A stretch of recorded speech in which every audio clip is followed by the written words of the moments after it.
আজিৰে পৰা আৰম্ভ হৈছে অসম গ্ৰন্থমেলা আৰু এই মুহূৰ্তত মই উপস্থিত হৈছোঁ মহানগৰীৰ যি পশু চিকিৎসা মহাবিদ্যালয় খেলপথাৰ আছে সেই পশু চিকিৎসা মহাবিদ্যালয় খেলপথাৰৰ প্ৰাংগণত আৰু মোৰ সতীৰ্থ সাংবাদিকে দেখুৱাইছে চাৰিওফালে যেনে উদুলি মুদুলি পৰিৱেশ কিয়নো আজি বিয়লি ঠিক 3 বজাৰ লগে লগে অনুষ্ঠিত হ'ব বা ঠিক শুভাৰম্ভণি হ'ব এই গ্ৰন্থমেলাৰ আৰু এইবাৰ অসম প্ৰকাশন পৰিষদ আৰু সদৌ অসম পুথি প্ৰকাশন আৰু বিক্ৰেতা সন্থাৰ যৌথ উদ্যোগত অনুষ্ঠিত কৰা হৈছে চতুৰ্থ বাৰৰ বাবে এই গ্ৰন্থমেলা অসম বুক ফেয়াৰ বা অসম গ্ৰন্থমেলা নামেৰে পৰিচিত যি এই গ্ৰন্থমেলা সৰ্বমুঠ 12টা দিন ধৰি অনুষ্ঠিত হ'ব অসম পশু চিকিৎসা মহাবিদ্যালয় খেলপথাৰত পূৰ্বে যদিও বা দেখিছিলোঁ যে চানমাৰী অভিযান্ত্ৰিক খেলপথাৰত এই গ্ৰন্থমেলা অনুষ্ঠিত কৰা হৈছিল কিন্তু যিহেতু এইবাৰ উৰণ হেতু নিৰ্মাণ হৈছে চানমাৰীত এখন নতুনকৈ তাৰ বাবে যেন এইবাৰ স্থান সলনি কৰিছে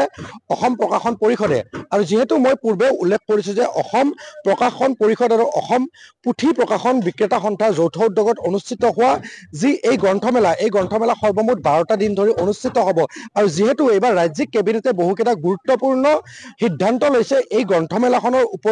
ওপৰত সেইসমূহ এনেধৰণৰ যে এইবাৰ ৰাজ্যিক কেবিনেটৰ আচলতে যিসমূহ মন্ত্ৰীসকল আছে বা বিধায়কসকল আছে তেখেতসকলে এবাৰকৈ হ'লেও এই গ্ৰন্থমেলাত তেখেতসকলে ভুমুকিয়াব লাগিব কিয়নো যি পঢ়ুৱৈ সকলৰ উৎসাহ উদ্দীপনা যোগোৱাৰ উদ্দেশ্যে বা ছাত্ৰ ছাত্ৰীসকলক উৎসাহ উদ্দীপনা যোগোৱাৰ উদ্দেশ্যে বা যিসমূহ বিক্ৰেতা আছে যিসমূহ প্ৰকাশক গোষ্ঠী আছে তেখেতসকলক উৎসাহ উদ্দীপনা যোগোৱাৰ উদ্দেশ্যে আচলতে তেখেতসকল আহি উপস্থিত হ'ব লাগিব আৰু যিহেতু আজি বিয়লি 3 বজাত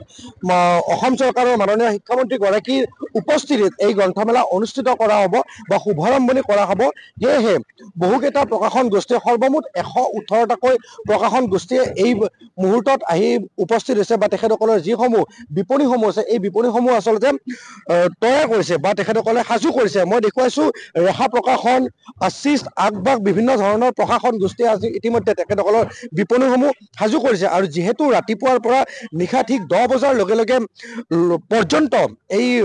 গ্ৰন্থমেলা অনুষ্ঠিত হ'ব সেয়েহে হাজাৰ হাজাৰ লোকৰ যে সমাগম হ'ব এই কথা নিশ্চিত কিয়নো পূৰ্বৰ যদি আপুনি ৰেকৰ্ডসমূহ চাই পূৰ্বৰ ৰেকৰ্ডসমূহ চাব গ'লে হাজাৰ হাজাৰ লোকৰ আচলতে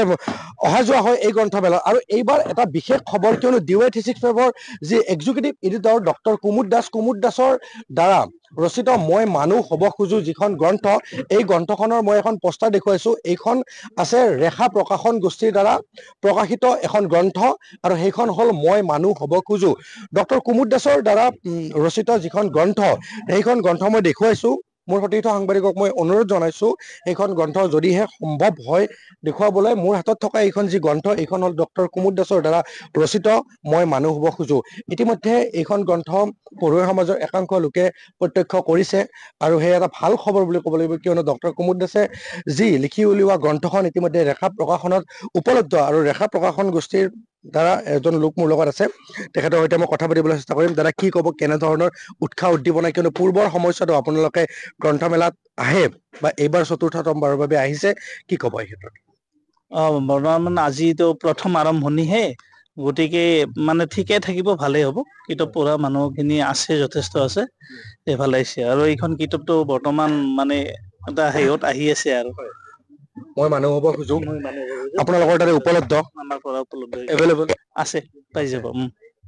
হয় এনেদৰে যি ৰেখা প্ৰকাশন গোষ্ঠীৰ তৰফৰ পৰা এই কথা আমাক স্পষ্ট কৰিছে যে মই মানুহ হ'ব খোজো যিখন গ্ৰন্থ ডক্টৰ কুমুদ দাসৰ দ্বাৰা ৰচিত এই গ্ৰন্থখন ইতিমধ্যে তেখেতসকলৰ তাতে উপলব্ধ হৈছে আৰু যিহেতু পঢ়ুৱৈ সমাজৰ বাবে এক ভাল খবৰ যে কেৱল এইখন গ্ৰন্থই নহয় হাজাৰ হাজাৰ গ্ৰন্থৰে এইবাৰ গ্ৰন্থমেলাৰ বাকৰি আচলতে উদুলি মুদুলি হৈছে কি ক'ব এজন জ্যেষ্ঠ লোক আছে মোৰ লগত ক'ৰ পৰা আহিছে দাদা কি ক'ব গ্ৰন্থ চাইছে গোলাঘাটৰ পৰা হয় প্ৰতিবাৰে আহে চাগে কেতিয়াবা নোৱাৰো কেতিয়া আজিকালি সময়ছোৱাত যদি চাব যায় পঢ়ুৱৈ সমাজ কিছু কিছু পৰিমাণে হ্ৰাস হৈছে তথাপিও আপোনালোকৰ দৰে লোকেও পঢ়িছে কিতাপ চাইছে ভাল লাগিছে না আমি পুৰণা আগৰ দিনৰ পৰা পঢ়াটো সেইকাৰণে আজিকালি মোবাইলতে পঢ়িব পাৰে সেইটো সুবিধা লৈছে মানুহবিলাকে সেইকাৰণে ইমান মোৰ অলপ পিছ পৰিছে নেকি এনেকে ভাবিছে এটা ভাৱ হয় আৰু ধন্যবাদ জ্ঞাপন কৰিছোঁ এনেদৰে বহু লোকৰ সমাগম হৈছে ইতিমধ্যে মই ৰেখা প্ৰকাশন গোষ্ঠীত যিহেতু উপস্থিত আছোঁ তেখেতসকলৰ যি ডিছপ্লে কৰা যিসমূহ গ্ৰন্থসমূহ আছে হাজাৰ হাজাৰ গ্ৰন্থ তেখেতসকলে ডিছপ্লে কৰিছে আৰু মোৰ সতীৰ্থ সাংবাদিক আৰু মই দেখুৱাইছোঁ এয়া হ'ল মহানগৰীৰ যি পশু চিকিৎসা মহাবিদ্যালয় খেলপথাৰৰ পৰিৱেশ আৰু তেখেতসকলৰ যি এইবাৰৰ গ্ৰন্থমেলা 12টা দিনীয়াকৈ যিহেতু অনুষ্ঠিত হ'ব এই গ্ৰন্থমেলাত হাজাৰ হাজাৰ লোকৰ যিহেতু ভিৰ কৰিব আৰু এই সম্বন্ধে এটা স্পষ্ট কথা যে প্ৰকাশন গোষ্ঠীৰ তৰফৰ পৰা বা উদযাপন সমিতিৰ তৰফৰ পৰা এটা কথা স্পষ্ট কৰিছে যে মাত্ৰ 10 টকা মূল্য নিৰ্ধাৰণ কৰিছে টিকেটৰ, আৰু এই 10 টকা মূল্য নিৰ্ধাৰণ কৰাৰ পৰিৱৰ্তে আপুনি গ্ৰন্থমেলাত আচলতে ভিৰ কৰিব পাৰিব বা আহিব পাৰিব, গ্ৰন্থ ক্ৰয় কৰিব পাৰিব। আৰু এটা ভাল খবৰ যে আজিৰ দিনটোত সম্পূৰ্ণৰূপে মুকলি পাছ বা মুকলি প্ৰপত্ৰ দি থকা হৈছে। সেয়েহে আপোনালোকে আহক আৰু গ্ৰন্থমেলাৰ যিসমূহ কিতাপৰ সোৱাদ লোৱাৰ বাবে আপোনালোকো উপস্থিত হওক।